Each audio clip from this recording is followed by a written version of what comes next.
बढ़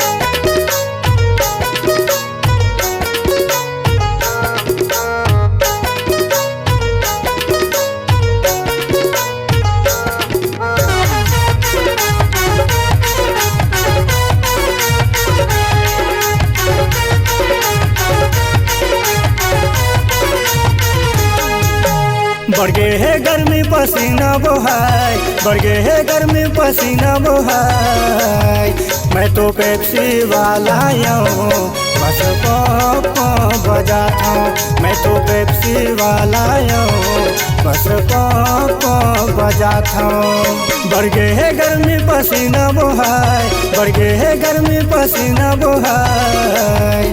मैं तो पेप्सी वाला हूँ, बस पॉप बजाता हूँ। मैं तो पेप्सी वाला हूँ, बस पॉप बजाता हूँ।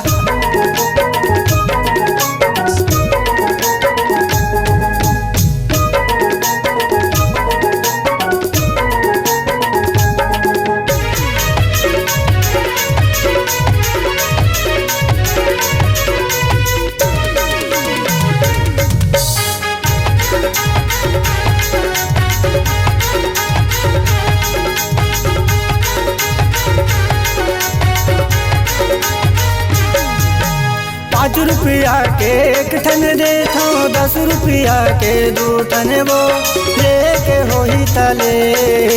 नहीं तो आगुले गुचनाओ लेके हो ही तले, नहीं तो आगुले गुचनाओ।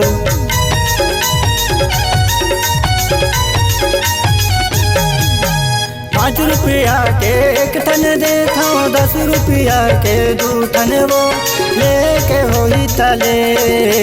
नहीं तो आगुले गुचनाओ लेके हो ही तले, नहीं तो आगुले गुचनाओ। कत को हवेले वैया वो पेप्सी के पियैया वो, कत को हवेले वैया वो पेप्सी के पियैया वो।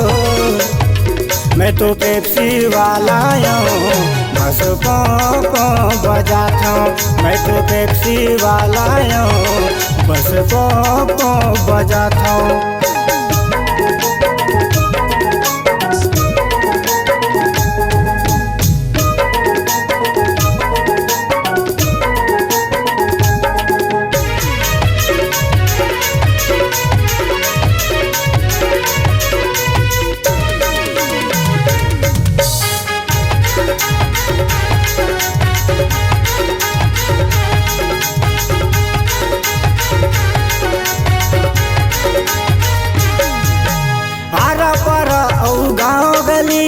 सब जगह घूमता हूँ, पेट चलाए लगा कर भी मैं पेप्सी ला बेचता हूँ। पेट चलाए लगा कर भी मैं पेप्सी ला बेचता हूँ।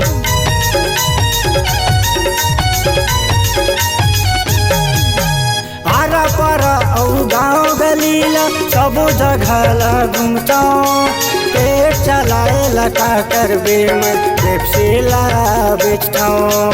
पेट चलाए लगा कर भी मैं पेप्सी ला बेचता हूँ। भौजी लइका तो रुवत है वो यदि पेप्सी ला देख के वो। भौजी लइका तो रुवत है वो यदि पेप्सी ला देख के वो।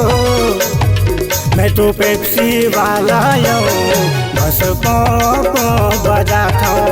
मैं तो पेप्सी वाला हूँ, बस पॉप बजाता हूँ, बस पॉप बजाता हूँ, बस पॉप